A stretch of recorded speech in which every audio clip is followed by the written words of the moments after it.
Welcome back to the Strategic Veteran. I'm your host, Adam Peters, and it's one thing to survive combat and claw your way out of childhood spent in rural poverty. It's another thing entirely to stare down your own demons decades later and choose to start over on the edge of 70. Rand Timmerman enlisted in the Marines at the height of Vietnam, went from enlisted grunt to Mustang lieutenant, and spent years white knuckling through success as a JAG and as a husband and father. When the night terrors came and old wounds refused to stay buried, Rand found himself starting from scratch again. This time on the Appalachian Trail, walking every step sober alongside his brother, both men looking for a way through the loss and the pain that never really left. Now Rand's path is as much about giving back as it is about survival, helping other vets face what follows them home and reminding us all that there's no finish line. Just the next day, the next hard mile, this one's for you. If you've ever wondered whether it's too late to change or if the distance between you and the life you want is just one hard choice at a time. So let's get into it. Rand, brother, welcome to the show. Thank you, Adam. It's Appreciate it great. very much. It's great to have you here, man. Let's just jump right in. First question for every vet that comes on. Where'd you grow up and what inspired you to join? Well, I grew up in a very small rural village called Adams, New York, in upstate New York, east of the Lake Ontario, about halfway between Watertown, where Fort Drum is, and Syracuse, New York, which is kind of in the center of the upper state. And my father was a Mustang pilot, World War II. Came home, got polio, spent the rest of his life paralyzed from the waist down, which was very traumatic for our family and for me. My uncles were World War II vets, so there was a warrior, ethos in our family. I hated poverty, and when I was about 5 years old, I looked around and I thought, if there's a God, He has got it out for us. You know what I mean? Yeah. I was wearing clothes that other people had worn out, and I really didn't like my life a whole lot. But and I had a pretty good childhood. I worked on farms, hunting, fishing, all kinds of stuff. Trapper. I was a trapper to make money. But I did go to college. First member in our family. I did not. I was working as a janitor from midnight to 8 o'clock because I had no money.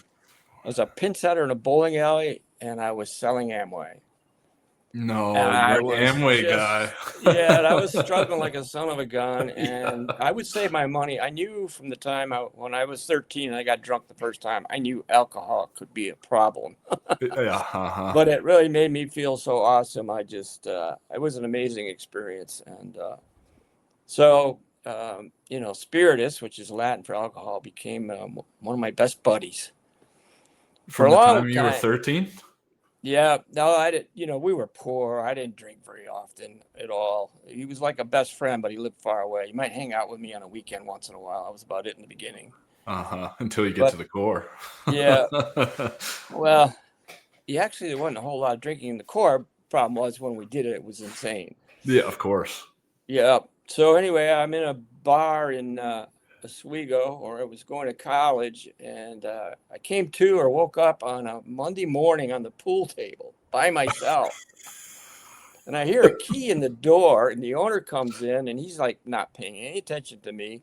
Starts cleaning up the bar, turns on the radio, and they're talking about First Marine Division in Vietnam and their kill ratio. And I'm laying there, and I don't know, it became my French Foreign Legion. I got off the table, looked at the guy, walked out, and never looked back. And a month later, I'm at the War Memorial in Syracuse, New York, pledging to defend my country against enemies, foreign and domestic. And then I go through, next day I'm in Paris Island with a whole bunch of guys on that bus that are complaining like heck because they thought they were going to Fort Sill. Half of our bus were enlisted guys like me and draftees. And I'll tell you what, those guys were in shock. And they were, the drill instructors on the bus were Marines, right? And they're like, sir, I'm on the wrong bus. No, you're on the right bus. But when we got there, to their credit, after a week or two, first week, I'm in civilian clothes cleaning toilets, which is what I had been doing at at my high school as a janitor for Right. every day for months. And I'm like, oh my, and I'm looking out the window and I got a rag in one hand and I'm cleaning toilets. And I'm like, and I'm looking out the window, and these guys are marching, you know, in their brand new utilities with wooden rifles. Because the Marine Corps went from 200,000, I found this out later, 200,000 Marines right at the beginning of the Vietnam War, peaked out at about 1 million in 1970, and then it went back down. So when I got there, they were really pushing people through fast. We did all our training, Parris Island, advanced combat training at Camp Geiger, and then what was the other camp? I can't remember, and I ended up at Camp Pendleton, and then we were done. We did all our training out there. It was all combat, you know, more and more sophisticated and stuff. And the day before we were going to go, I got called out of the formation, the battalion. And now I've been training with these guys for 6 months, something like that. And this guy with a clipboard comes up to the whole battalion standing there on the parade deck, calls out my name, and I march up, and he says, "You're going on mess duty." And I'm going, "What? I'm going to Vietnam tomorrow." I spent the next 30 days, no lie, Adam, I was so mad. The next 30 days, without a break, from 4 o'clock in the morning till 7, 8 o'clock at night, sitting on a stool next to a pile of potatoes that in the morning at 4 o'clock were like 10 feet high, peeling potatoes. You really, wow. That's Yeah. So that's not Hollywood, but that's actually real. That actually happened. That happened, and the problem with it is that I never saw, with a couple of exceptions, one of which I will talk, I never saw any of those guys again. Oh no. So that really changed my whole trajectory. So then, you know, so I fly on to Okinawa, which is where you went before you went into Vietnam, on a plane that had, I think I had a general or two on it. It was just a mixed bag of all the guys that got left behind for whatever reason. And I get to Okinawa, and then I took a hopper over to Da Nang, where I got assigned to the 1st Marine Division, right? It's the same one you heard on the radio that hungover Exactly. morning. Yeah, and I was happy about it, but I was nervous and everything. It was the monsoon, the rains were pouring, got totally dark. I had to make my own way up from the 1st Marine Air Wing, which was stationed at Da Nang, up to where the headquarters was for the 1st Marine Division. By the time I got there, they assigned some poor PFC or whatever to me to take me to the Army, and I get all my gear, my rifles, flak jackets, grenades and everything. And then he's taking me in the dark to a transition tent. It's a wall tent, but it's got sandbags all around and everything, but it's pitch dark. You can't see anything. And as we get to that tent, he grabs the flap to start to open it, and we hear bang. Here we go. Oh my God. And inside that tent just exploded. Guys are yelling, running around. Another one of them bursts out the door. "Don't go in there." My guide disappears. I don't blame him. He got me where I was supposed to be, right? Right, yeah. And then quite a while later, I finally got in the tent, and I found out these guys had just come out of the field that day. Well, now it's the previous day, right? And they got their mail, and they still have all their weapons. And they're going to go back home tomorrow, which is now today, right? Yeah. And I sit on the one empty cot, and I'm just listening to them, and they all got their mail in a bundle, which happened all the time. When you were there, you didn't get your mail like maybe once a month. And then what I found out was that that guy the shot, opened his bundle, was looking for one letter, pulled it out. He said, "Dear John, I hate to have to tell you this, but I met somebody else and we just got married." And he picked up his pistol and blew his brains out. And I'll tell you what, Adam, I'll never forget it. Yeah, we had. I thought, Jesus Christ, no, I'm sorry about swearing, but No, you're good, man. Yeah, it just put me in a spinning head, and then went from there, and I did see quite a bit of action. You were there for an entire year, right? 13 months. 13 months. Is that typical of Yes, that was deployments? Oh, standard. okay. I Yep. didn't, not super familiar with it. My experience is my uncle was 11 Charlie, so a mortarman in Vietnam, and went twice. But he never really talked about it. In fact, we don't have a relationship because when I joined the Army, he told me I was making the biggest mistake of my life. And so just kind of whatever. It actually turns out it was the best decision I ever made in my life. But he never really talked about it, so I'm not familiar with how long the deployments were. I just know that it was brutal. And so I'm curious too. You talked about being on the bus going to Paris Island or whatever. And was there a really distinct difference between the mentality of the guys who volunteered versus the guys who were drafted?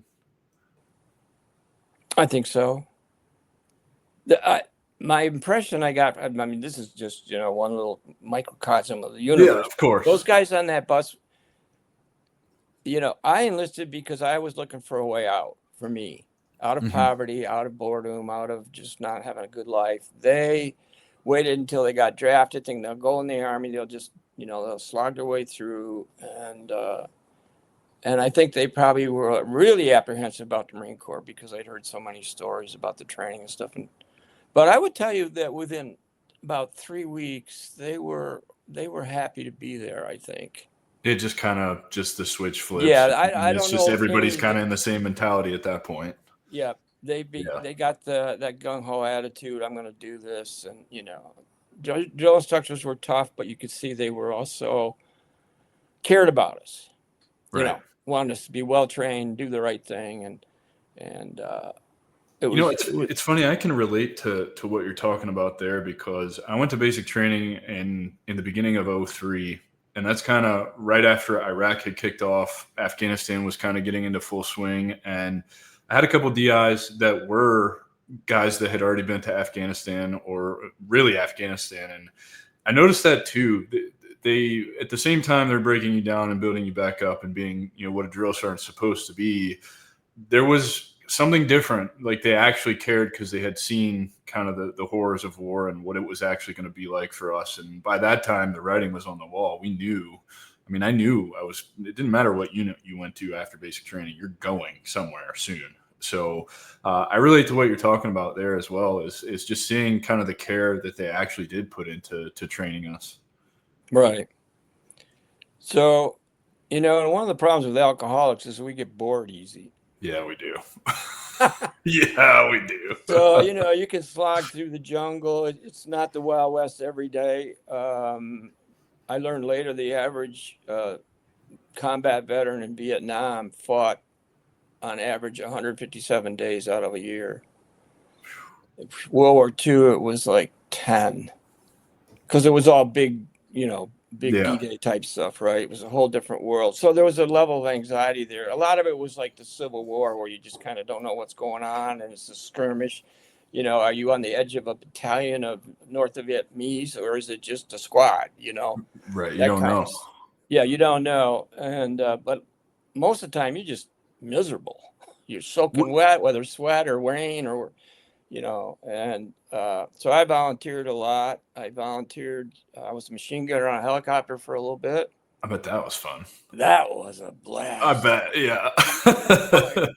It was like being on a roller coaster with a machine gun. I mean, it's crazy. M60 machine guns, and those pilots were unbelievable. They either were right on the ground, scooting right. I mean, Lee's basically bouncing off the skids. What was your actual MOS? I was an 0141 and I was an 0311. Okay, so an infantry guy. I was an infantry and I was also a clerk typist.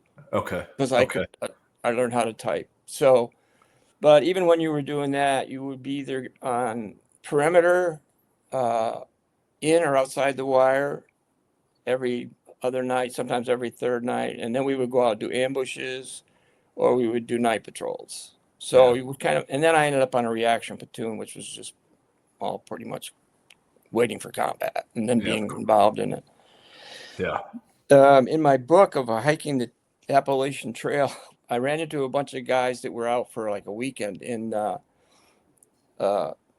Smoky Mountains, and they were all helicopter pilots from your generation.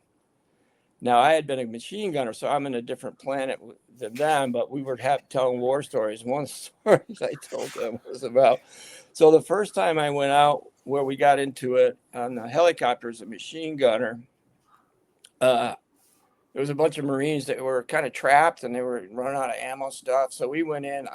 The other gunner was engaged right away. It was a hot zone. And so I'm jumped out and I'm running back and forth. The pilot didn't land. Normally they would land, right? But he didn't land. He was just hovering, and skid was probably a couple feet off the ground. So I'm jumping down. I'm carrying ammo and water. I'm racing in. I brought out, I think, 3 wounded Marines. Put them on the helicopter. The pilot had enough. We got the hell out of there. And on the radio, I said to him, "Sir, it'd be a lot easier if you could land." He says, "I'll talk to you about it later." And then so when we got back to base, got everything off, and he's starting to walk away, and I walked up to him. I said, "Captain, can I talk to you for a minute?" I said, "What? I don't understand why you didn't land, because it would be so much easier, And he's got his chart. It's basically a map that pilots use called a chart. Yep. And he's got his chart, and he opens it up, and he's pointing to where we were on the thing, and he says, "See what that says?" And I looked at it, goes, "Probable minefield." Yep. I knew that's what it was going to be. Did And you here know you that are was running back and forth, picking dudes up and throwing them in the helicopter in a fucking minefield. Great. Yeah. It's awesome. Yeah. It's just what I needed to see, right? Yeah. So I got to do courier stuff quite a bit. And at one point, towards the end of my there, and that was crazy stuff. I would have to get myself to wherever it was. And usually, it was almost always in the field. And so there's one time when I get there, they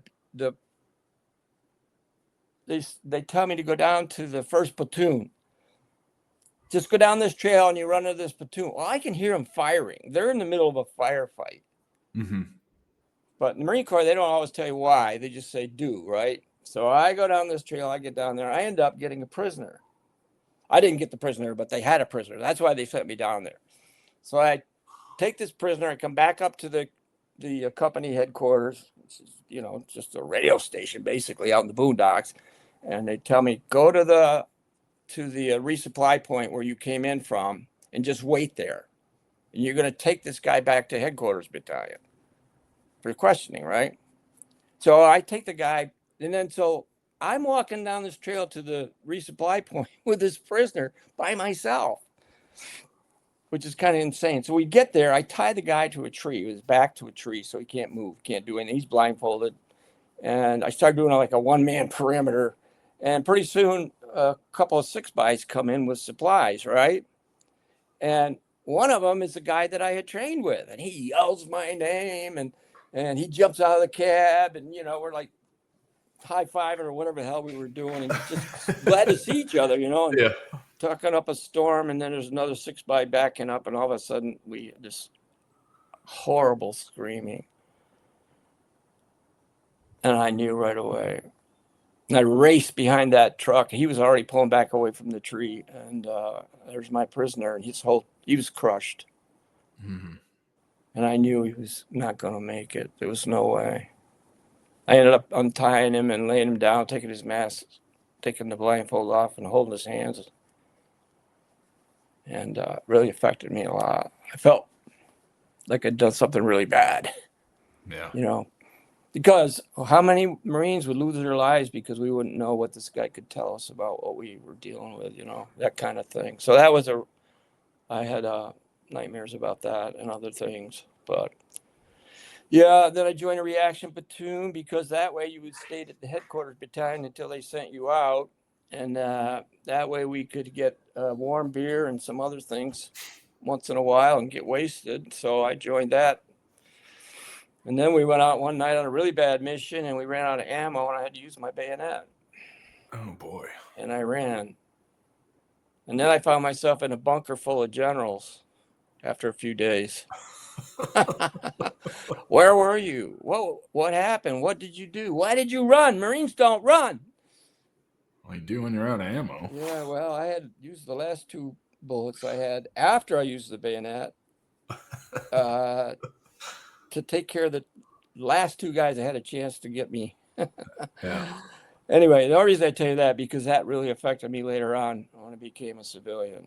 I imagine. With the nightmares. And so anyway, at the end, last couple of months, they did make me a Mustang second lieutenant. I almost never wore the bar. And I'm just running around doing what lieutenants do. And, it wasn't only until about I had a week left that I thought, you know what, I might actually get out of here alive. Yeah, so the whole time are you just kind of phoning it in like I'm definitely not making it out of here? Like, yes. Yeah. You go from thinking I'm going to win the Medal of Honor. Uh-huh. You kind of daydream about, of course, glory. But after about 3 weeks there, that kind of fades pretty fast. And then at some point, you reach the point where you're like, I'm not getting out of here alive. And then I did, after that experience with using the, bayonet and everything, I did end up on the USS Repose. And when I came to, I could hear all kinds of noises. I can hear this like gagging next to me, right? It took me a while to get my bearings, and then I finally figured out I was surrounded by white light. When I opened my eyes, it was just unbelievable. And then, so I had closed them. I could hear Marines, I could hear this gurgling, and I figured out where the hell? And then I realized, for a moment, I thought I was dead, right? Before I started to, and then I realized I'm in a sick bay somewhere, and then I realized it was a ship because I could, you're moving a little bit. And then finally, eventually, after a few minutes, I rolled over and looked at the guy next to me, and his head looks like a basketball, only it's all gauze. Mm-hmm. And he's got tubes coming out of his mouth, right? And the gurgling is him breathing or whatever. And I look at him and I go, oh, man, you've got $1 million wound. Because we were always talking about $1 million wound, some kind of a wound that you wouldn't die, and hopefully you wouldn't lose half your, an arm or something, but just bad enough. For me, it was like, maybe if I get shot in the elbow, that'd be yeah. Right, yeah. And then when I said that, he's gurgling like crazy, and the bottom of this gauze is all pink, blood dripping all over. And then all of a sudden I realized, oh shit, he doesn't have, his lower jaw's gone, completely gone. Oh shit. Oh yeah. Definitely not $1 million wound. No. And a few days later, I'm back in the field, with my guys, and I'm like, it changed me a little bit. I'm like, you know what? I'm just gonna do the best I can. I'm not in charge here, but if there was a God, I still don't believe in him. I couldn't even understand the wreckage of the present. It just drove me crazy. A lot of guys, when they get wounded, or if they're fatally wounded, my experience was they do one of two things. If they're conscious, a lot of times they're not conscious, but if they're conscious, they're either crying for mommy, like they're 3 years old again, or they're praying to God. Yep. Unwritten, unsigned, get me out of here and I'll never, whatever. And for me and other guys like me, luckily, I would be filled with rage. The idea that somebody was trying to kill me was just like, made me so mad most of the time, that I would just go berserk, and most of the other guys would too. And we would just, do what we had to do really hard. Yeah, death blossom, right? Yeah. So anyway, and then next thing I know, I'm back in Okinawa. So you're going home at this point. I'm going home. What is that feeling like for you, making it through 13 months? You get on the plane from, I assume, Da Nang back to Okinawa. What's going through your head? Well, we went in and out of Okinawa, right? When I got to Okinawa, they gave us all new stuff. And I'm in dress greens because it's wintertime in LA, whatever. That's where I'm going to fly into, right? Me and the other guys that I was with at that time, we sat on the tarmac with our bags for 2 nights and 3 days. Now it's like 90, hurry up and wait. 90, 100 degrees. Yeah. because I had been a second lieutenant, I was back to corporal at that point. But I knew I was going to go to OCS. They said you can either go back to corporal or go to OCS. I said, I'll do that. And I had to re-up for 3 years because I had no clue what the hell I was going to do. I didn't have it. So anyway, eventually, and they say you're going to be on the next plane. And then next thing you know, there's a band getting on that plane. The time that happened, that really made me mad. And then then they'd line us up. Okay, this is your plane. And then all of a sudden there's like 5 generals and so we'd go back. Anyway, so it took 3 days before we actually flew out of there. By then, I'm not in good shape mentally and physically, right? And they give us sandwiches once in a while. But anyway, so we get to LA and we all get our tickets and then we all head separately to different gates, right? Because we're all going different places. And when I got to the gate, I'm on standby because I couldn't afford a regular ticket. And there's a long line, and I walked to the front of the line. Because, Adam, I'm going to get on this goddamn airplane. Of course you are. It's time to go the fuck home. Yeah. I'm 5'8". I'm pretty tanned. I look like a Vietnamese, right? Tanned, skinnier than heck. I weighed 110 pounds when I came home. I looked like an Auschwitz survivor or something. What do you think you weighed when you went? About 145. I was a real slender one of those guys. I could go all day long, but I was not big. Yeah, but even small, for you to lose 35 pounds at that small, that speaks to what you went through for sure. Well, you can't eat, and most of the time you're not even hungry. That's the problem. Yeah, and I relate to that. I mean, nothing. We fought very different wars, right? But there was points where it's like, yeah, we roll out the wire today and I may not be coming back. You know what I mean? Like, and it was different types of threats, right? I remember all of that, and you're not hungry and your buddies are dying and that takes your appetite away. Like I've been there. I understand what you're saying. I mean, and then also the food's fucking shit anyway. Yeah. We were C rats from World War II. See, and we were still using, C rats and T rats and fucking on the cops, a mobile kitchen, and we were lucky if we would get fresh eggs once a month. You know what I mean? Yeah. So I'm standing in that line, and a guy probably weighed 250 pounds. He's a big guy. Big guy, not fat. And he comes up to me and tells me to get back to the end of the line. Nope. Not happening, motherfucker. And yeah, I tried to explain that to him civilly, I think, at first. And then finally he pushed me hard. And I went backwards, and they had those stanchions with the rope through them. Okay, I ended up at the last stanchion. And I yanked the rope out, and I picked that thing up. Well, they're pretty hefty, right? Yeah. And I'm going to, he's going out. Yeah, right? You're going to hit him right in the face. I've lost it completely. I'm going to swing that thing like a baseball bat, and his head's going to be detached. That was what my plan was at that moment. I was just so angry. And the next thing I know, Adam, no lie, I'm surrounded by 4 stewardesses, and one of them's taking the stanchion out of my hand, and he's surrounded by cops. And they put handcuffs on him and take him away. And the next thing I know, I'm in first class. Nice. Probably not the best idea, but I'm in first class, and the pilot comes and sits down and is talking to me while the plane is loading up. Well, it turns out he's a Korean War ex-Marine aviator. So he knows a little something about what you've just been through. Yep. And that's why I got the pass. Yeah. Yeah.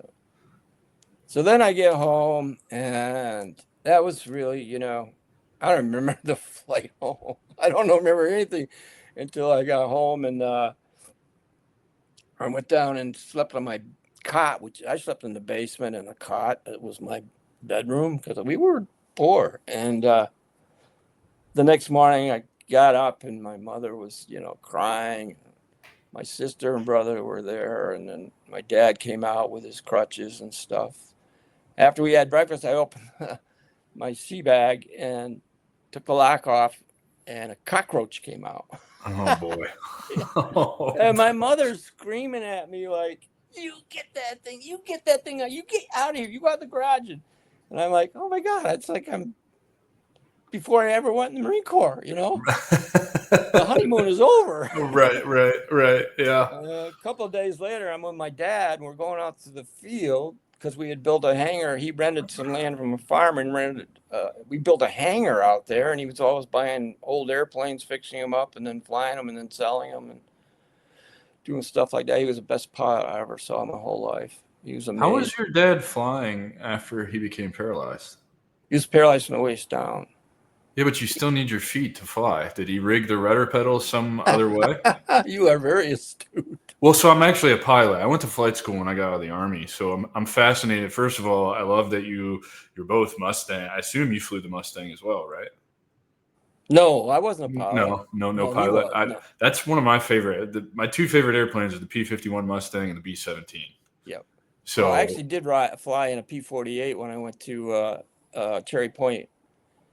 Because I went to Cherry Point after I became an officer. I didn't want to be a grunt anymore. Yeah, no, most of us don't. So I'm really curious if your father suffered from polio, which often led to paralyzation. But how did he fly when he couldn't work the rudder pedals? Did he rig some hand controls? Right. Well, that's awesome. When he had the polio, he had two cousins that got polio and died the same day, but somehow they managed to get him to the Children's Hospital in Utica, New York. And he was in an iron lung for 8 months. Yeah. Can you imagine? Nope, I sure can't. Paralyzed from the neck down. But in the end, he ended up being paralyzed from the waist down. Thank God. Because he wouldn't have lasted otherwise. And then when he got a little bit better and he was out of the iron lung and stuff, some of his it was Army Air Force when he was in. Mm-hmm. Right? Yeah. Came to see him, and they took him out to an airport and put him in an airplane.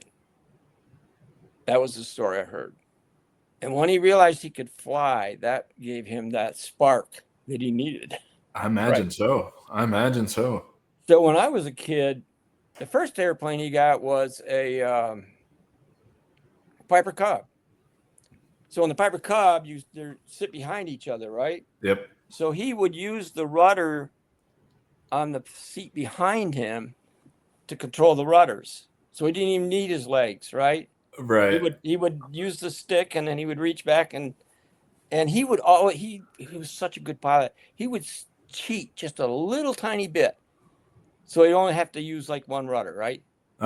He's always kind of sliding sideways when he's landing and stuff and taking off, so, to keep it straight. Using the weight to his advantage, and I'm sure he probably bent the trim tab on the tail a little bit so he doesn't have to use as much right rudder or something. Yeah, I could see how this works. Yeah, I mean, when I got older, teenager, he had bigger airplanes, and at one point he had a twin Beach. Oh. How the hell he could fly that on a grass strip, I don't know. He was amazing. But he did it. Oh yeah. That's and we awesome. would go down to Lake Ontario in the summertime, and he'd get down on the water, and I swear the wheels would be wet when we got home, and everybody on the beach in the water would be jumping, and it was, oh my God, he was something else. But yeah. So anyway, let's talk about your journey back. So you get back from Vietnam, you go to OCS, and that's the end of your infantry career. You then start to become a lawyer. Is that right? Well, yeah.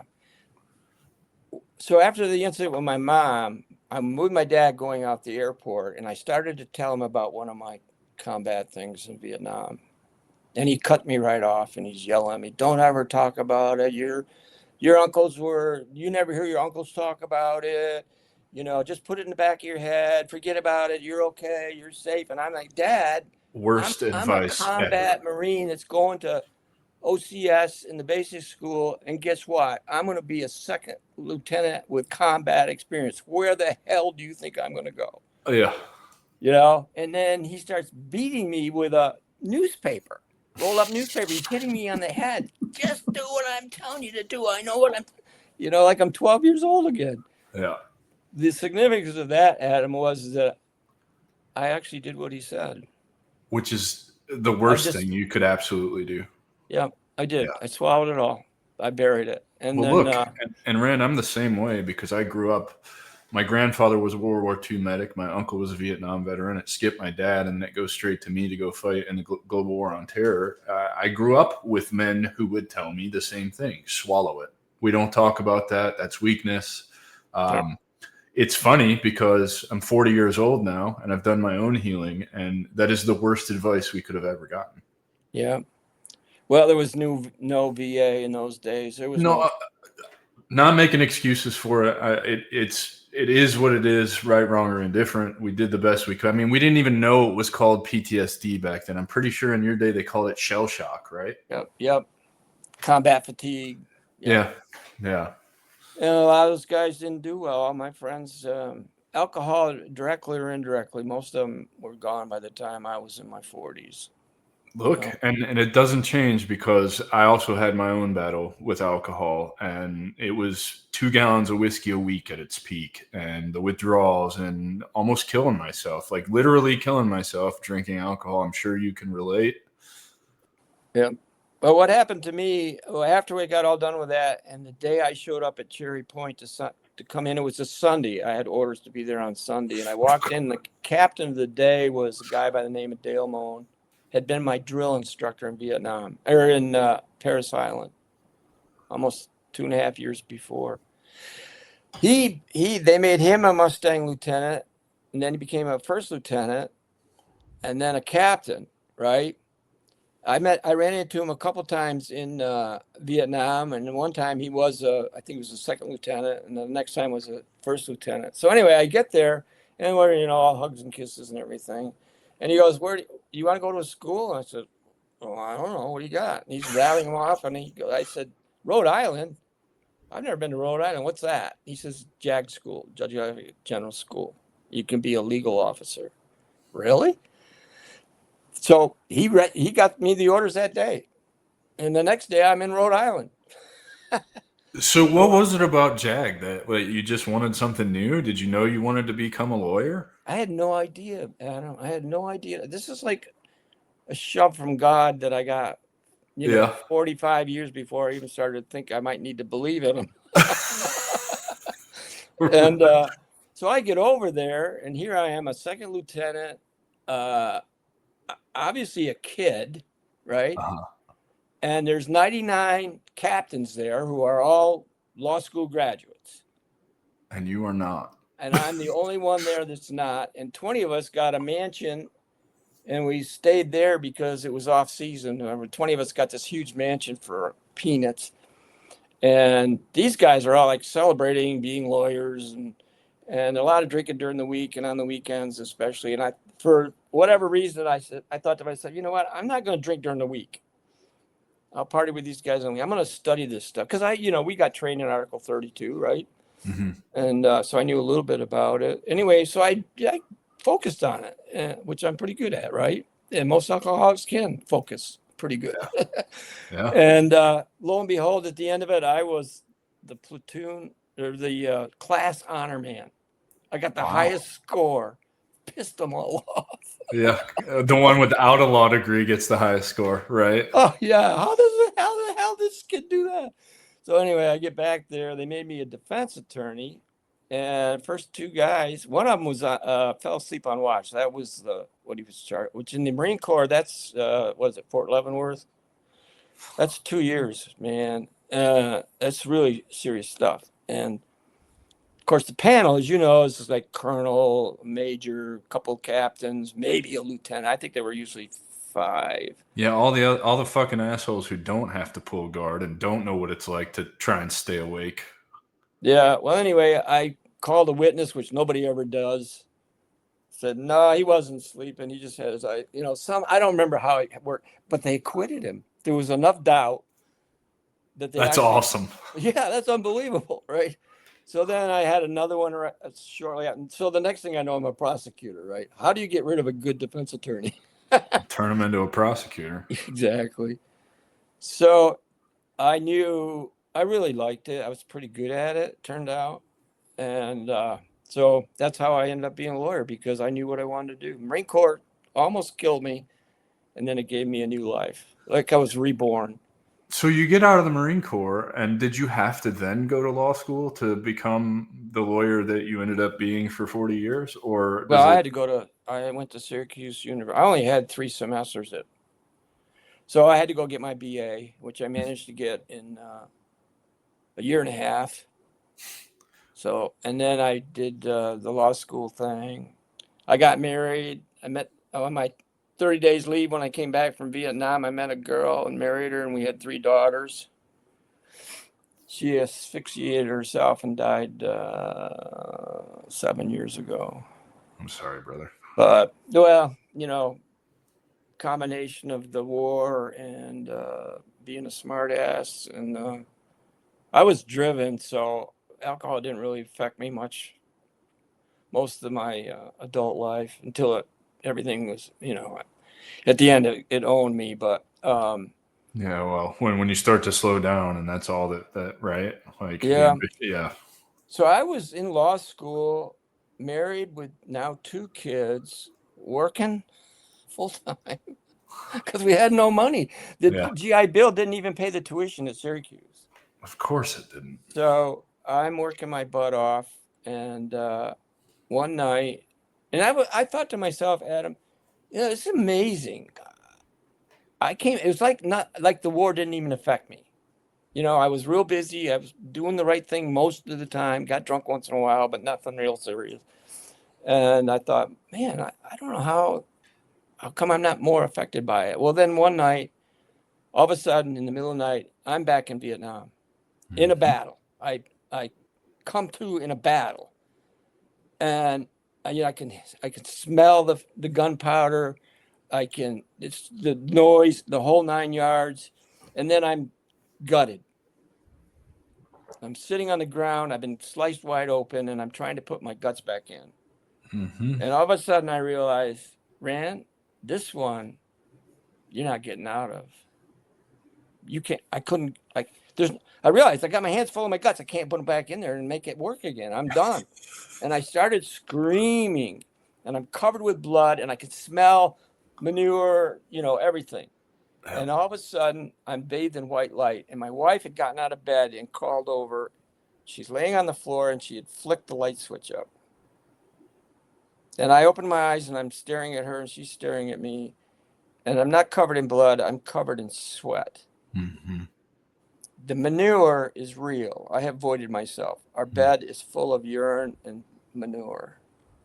And we're looking at each other, and we both knew this was bad. I wasn't okay. Mm-hmm.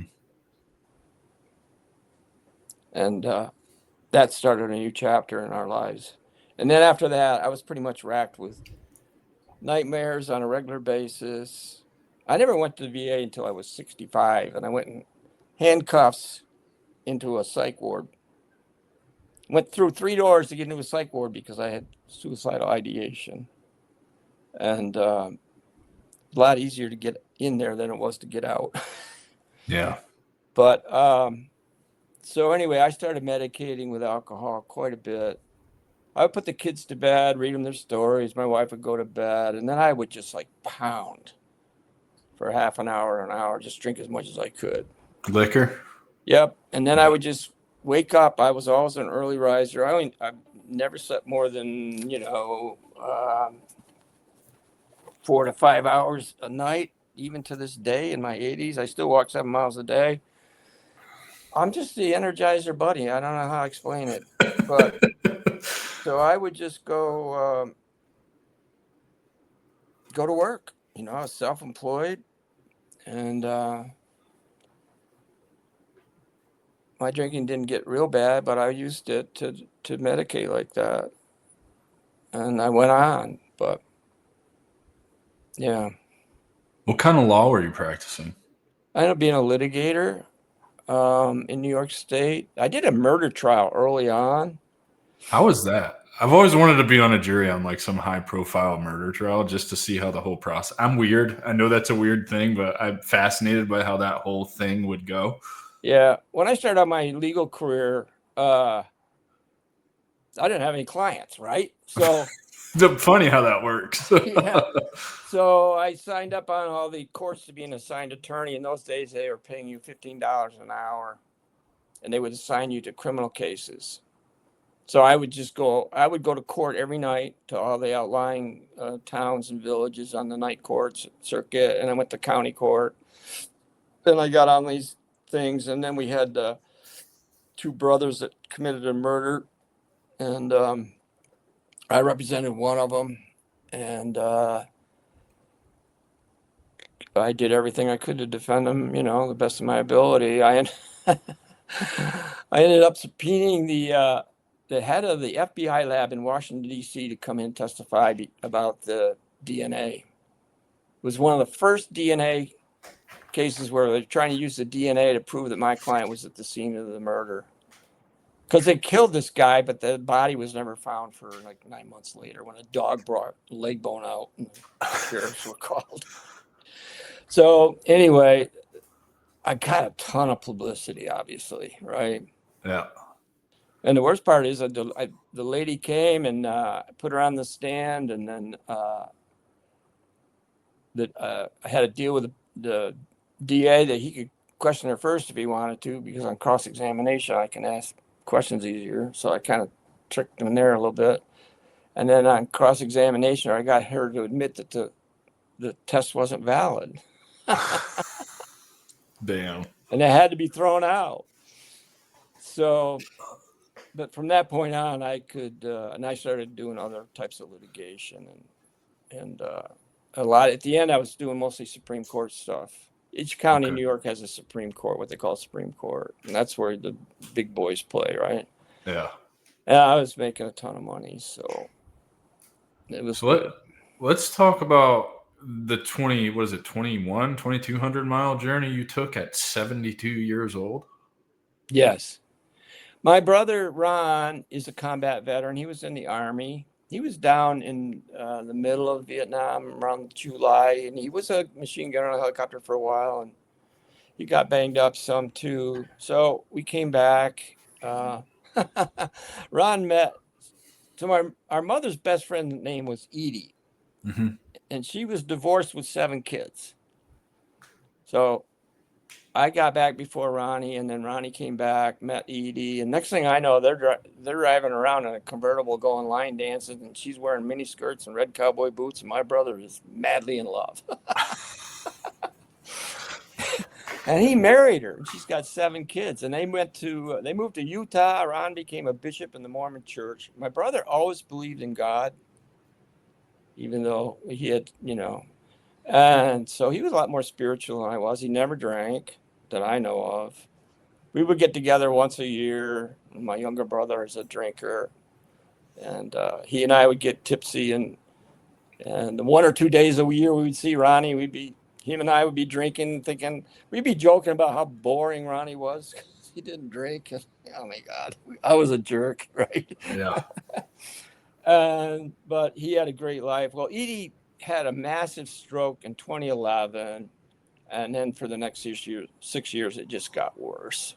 She was had a lot of mini strokes, and Ronnie took care of her the whole time. He would not let anybody else take care of her.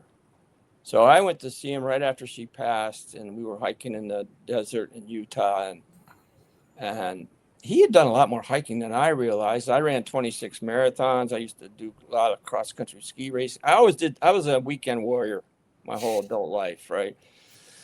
I did, a whole bunch of 50K, 32-mile ski races and stuff like that. So my point is that we both had a pretty good base for our physical abilities. I had an artificial left knee, and my right leg was half inch shorter than my left, so I limped badly. But I still did all that stuff, and so anyway, I'm walking with him in the desert. I go, "What are you gonna do, Ronnie? You gotta do something." He says, "I'm gonna hike the Appalachian Trail." Now, the Appalachian Trail is 2,200 miles long, has elevation changes of 465,000 feet. That's almost 500,000 feet of elevation changes. Goes over 600 mountains. About 3 million people walk some part of the Appalachian Trail every year. 3,000 try to do the whole thing, somewhere between 2,500 and 3,000. 17% make it. So you're down around 450, 500 people, right? So I said, well, how are you going to walk the Appalachian Trail? He said, well, I'm going to take a bus to Springer Mountain, Georgia, where it starts, and start walking. I said, bro, that's not a good plan. Right. That sounds like a typical infantry guy plan. Yeah. So I said, I'll go with you. So on March 22nd, in a snowstorm, we started hiking the Appalachian Trail. And Ronnie was kind of like, I don't know what he thought. He was doing it for Edie or what he was doing, but he was just kind of marching. Most days he didn't take any pictures or anything. I was like, you know what? I'm never going to go this way again. I'm going to enjoy it as much as I can. I'm going to, I took a lot of pictures. Some days I take 40 or 50 pictures. I come around a corner and I go, oh my God, look at that. And I'd take a picture. It was amazing. But it was very, very difficult. At one point, I got an infection in my blood infection. I have hammer toes, so I knew every night my socks would be pink, right? Because they're just bleeding all the time. Well, what I didn't realize is it's really bad when the top of your toes are all gone. Yeah, it's not good. No, so I got septic. Actually, doctor said I probably would have gone into shock within a few more hours. So I ended up in the hospital, but then I got out and mega antibiotics and called Ronnie up and he said, let's keep going. I said, okay. Nice. How long did it take you to do the whole thing? Took us all together about 7 months. We went 1,400 and some miles the first year. It took us 3 years. Yeah. We got to New Jersey, and we both lost like 30 pounds. We went twice. We went 30-day stretches. We were averaging 11 miles a day, which is amazing. Yeah. Because the most you can do is a mile and a half in the mountains. Right. You're going up or you're going down. Yeah. Very rarely you go. I would beg God. By now, I believed in God because I had turned my life over to His will so I could stay sober, and I was 4 years sober. To just give me some flat. Just when I get down this mountain, like 100 feet, God, or maybe how about a football field? Right. And I get down the bottom, I walk 10 feet, and I'm climbing up the next mountain. Yeah. Like, oh, this is crazy. But yeah, and we just plugged along. A lot of funny stuff happened. A lot of encounters with bears. That's not a whole lot of fun. I did see 2 cubs one day. I had pictures of them in the book. I took about 5 pictures of them running up this tree, and then they're looking at me, and I'm standing there, and and all of a sudden my brain goes, "Where's Mama?" Yeah. That's a good thought. Yeah, and then she pops up. She's right in front of me. Mm-hmm. She turns and looks at the tree and sees the cubs are all right. And then she turns, looks at me, and in the meantime, I'm trying to get my phone out, take a picture. And then when she looked at me, I realized she was okay. She was calm. Yeah. And then she looked down the trail both ways, and then she started moving towards the tree, and I thought, it'd be a good time to leave. So I just walked away, but yeah. What did you learn about yourself on this trip? Well, I learned one step at a time, one day at a time. You can do a lot more than you think you can do. I learned there's a lot of beauty and joy out there. I learned that other people needed help sometimes, and because of my age and wisdom, I could help them in ways that they couldn't help themselves. We did a lot of stuff. I always carried extra water. A lot of people didn't carry enough water. First aid kit, water purification, stuff like that. My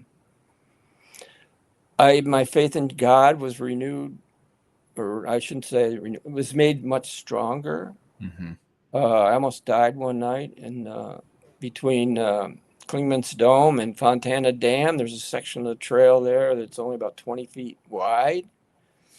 And I got caught on it by myself right just before dark, and it was raining and it was nasty. And I'm standing on the edge of this cliff. the trail is only like 20 feet wide, and there's only grass in the middle, down which is where people walk, right?